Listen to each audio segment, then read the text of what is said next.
What is going on? So great to see you again, and we have one of our Jiu-Jitsu sisters. She is in her first weeks of starting Jiu-Jitsu, and she says that her confidence is taking a big hit. She's also like, thank you for your videos, but I want to talk about confidence and first starting Jiu-Jitsu because, girl, and when you find your passion, it ignites you as a person. You just feel awesome. All right, so let me share like 3 key points behind confidence and some stories that happened to me, all right? So when I first started Jiu-Jitsu and going to my first classes, a move would be taught and then you would get with your partner and do the move. Now, when I would do the move, there would be something in my brain yelling, like, you're not doing it right, you're not doing it right. And I would stop practicing and drilling the move and want to look around at the other people to see, like, okay, am I doing it right? What are they doing? Now, that is a huge mistake because when you're learning a move, your body is going to try to tell your brain that you're not doing it right, but that's not the case. It's not that you aren't doing it right, it's that you've never done it before, and it's a new move and it feels weird. And throughout your whole Jiu-Jitsu career, you are always going to feel that way when you learn a new move. I mean, I just learned a new move the other day and my brain was trying to tell me I wasn't doing it right.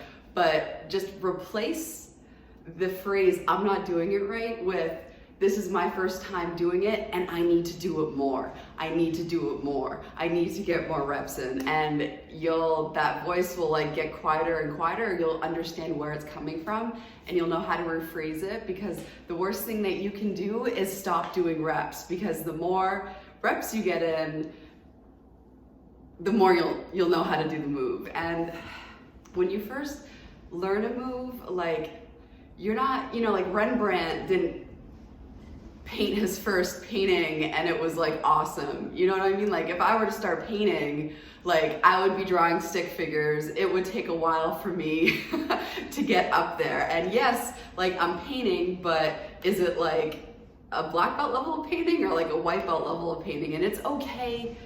You are gonna have a white belt level of doing the move because you're a white belt. Like, you can't expect anything more. Like, you're doing what you're supposed to do. So all you have to do is just keep on doing the move and tell the voices in your head, or maybe you just have one voice, tell whatever it is, like that nagging, like you're not doing it right, tell it just to, go pound sand and just get your reps in. And you'll have more confidence in knowing that you put in good effort today. And don't worry about don't worry that you're not doing it right. Just give yourselves like a pat on the back for getting your reps in. And if you can get a high number of reps, once your professor like shows you a move, and if you can get in the most amount of repetitions in that period before he teaches another or she teaches another move, then like that is success and you can like feel proud about that. All right, here's another example of when your confidence will be tested in Jiu-Jitsu. And I remember when I first started rolling, I remember looking at the room and knowing that everybody in there could kick my ass.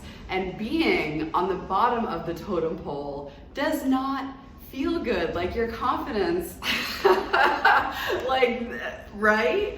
Like, what's even worse is imagine being a dude walking in there and being able to get beat up by, like 135 pound, like, blue belt female. Like, imagine that confidence hit. Like, a lot of people, can't handle that. But here it is, all right? So when you first start rolling, your confidence is going to take a hit because everybody in the room can kick your ass. That's a fact. But here's what you can do in order to gain confidence back, all right? So I know this is like super hard, and I know rolling is so unique in the fact that you're doing it with another person, and because it's with another human, it almost makes it more personable. Like when I would rock climb, for example, and I wouldn't get, a route that I wanted, or I would fall, my emotions toward it were like more logical because it was like an inanimate object. Now, when I first started jiu-jitsu, I found myself getting more like emotional in terms of like how I would feel towards the roll. Mostly, I figured it was because it was with another human. For some reason, that changes things in our brain. So one way that I overcame that was I pictured my partner like an object. I basically objectified. No, I'm just kidding. So if you can take like the emotion out of it and just be very Spock-like, and like think of it not as like you're competing with another human, but think of it as, okay, like we rolled, and there will be something during the roll that either upsets you or pisses you off in terms of something that didn't work or something that you could do better or a position that you were caught in. For example, last night, I was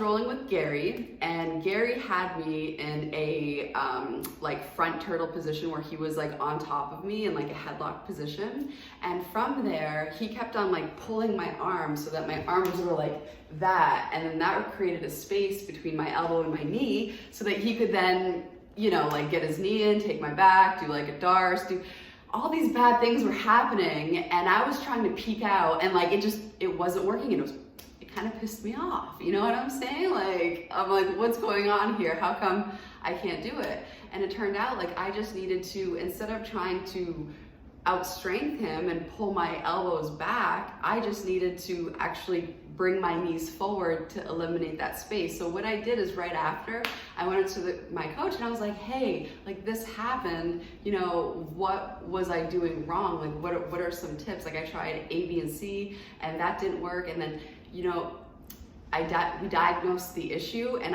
we found the solution to the problem. So when you're rolling and you feel like your confidence is shot, one way to gain confidence back is to think about the roll and think about what was one thing during the roll that happened that made you feel some type of way, which is a good thing because that will provide motivation for you to work on it.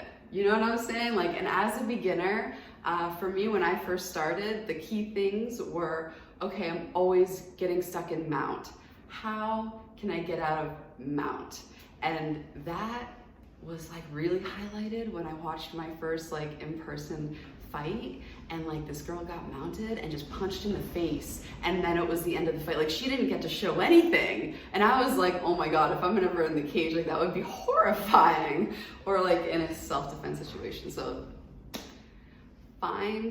if you ever step off the mat and you feel like crying, or you feel like you suck, or you feel like your confidence, it just absolutely got smashed, know that you can gain this confidence back by choosing one thing that you remember happened and finding a solution for it, and then going back on the mat and trying that until it works. And I'll tell you one thing, the key behind confidence is self-efficacy. It's thinking about something and then making it happen. And then pretty soon you're gonna keep on repeating that, and a bunch of stuff's gonna start happening on the mat, and you're gonna be like so happy and so confident. But when you first start, your ass is getting tapped a lot, all right?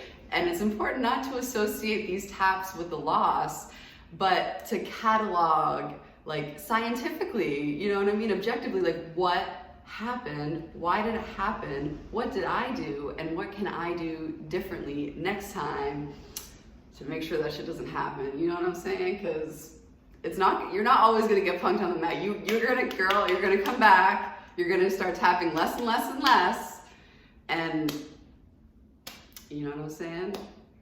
All right, and this is the last one.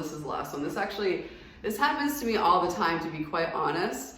And it's something that I've had to like deal with. So even last night, all right, so last night, I remember it was like training started at 6, it was 3 p.m.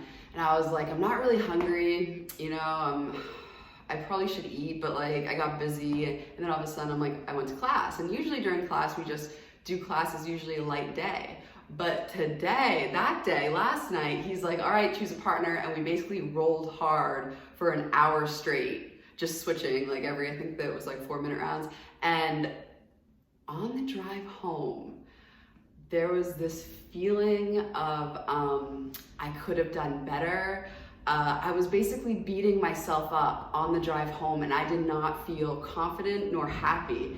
And I will tell you why, okay?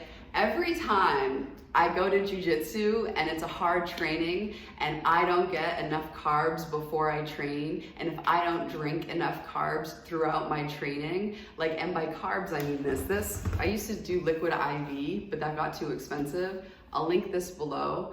Believe it or not, sugar is your friend when you're training jiu-jitsu. And I know it's so hard to drink like sugar, because for me anyways, I was always taught like sugar is bad for you, sugar is unhealthy. If you want a healthy lifestyle, you have to avoid sugar.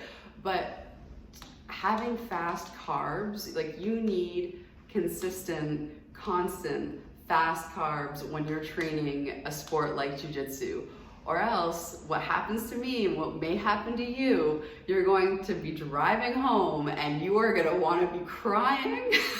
You're gonna think that you suck, and your confidence is gonna be like at, you know, like -10. But now, like, I have felt that like so many times throughout this past 5 years that I now know where it's coming from. I think, okay, Crystal, did you eat at your 3 p.m. meal before training? No. All right. Did you drink enough like carbs during class? Nope, because we were training the whole time and I really didn't have time to. Like, all right, so that's why you feel like, you know, that's why your steering wheel's all salty right now.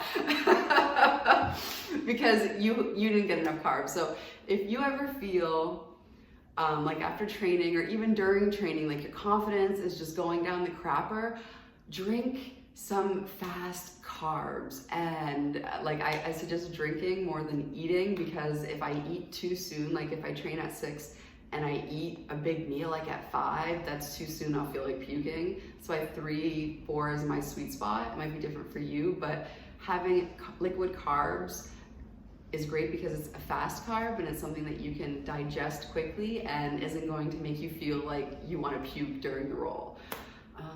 So yeah, girl, like, I know it's gonna be hard. You're gonna be like, sugar, carbs, no, but yes, for jiu-jitsu, yes, like, get that stuff, pour it, you know, in your water, and you are going to feel so much. The times when I get this right after training, like, I feel good. But for confidence wise, it's like, you know, you are always gonna feel like you could do better. And it's how much emotion is attached to that thought. Sometimes I feel that and I'm very like logical. If I've had enough like fast carbs, I'm like, oh, okay, yes, like everybody can be better. Like, that's the whole point. Like, if you don't have that thought, then you won't have the motivation to become better. But if I don't have enough carbs, I'm not as logical about it. All right, so thank you so much for watching, and thank you so much for commenting. And if you have anything, like any comments like this, these types of comments I love, because like we're all like, it's very similar experience that we're all going through, and it's really cool to be able to share these stories and help you, because that's why I do these videos. All right, so see you until next time. Love you. Bye. Mwah.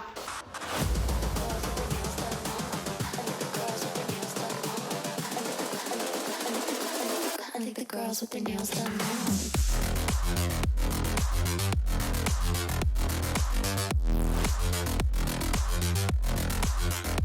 Girls with their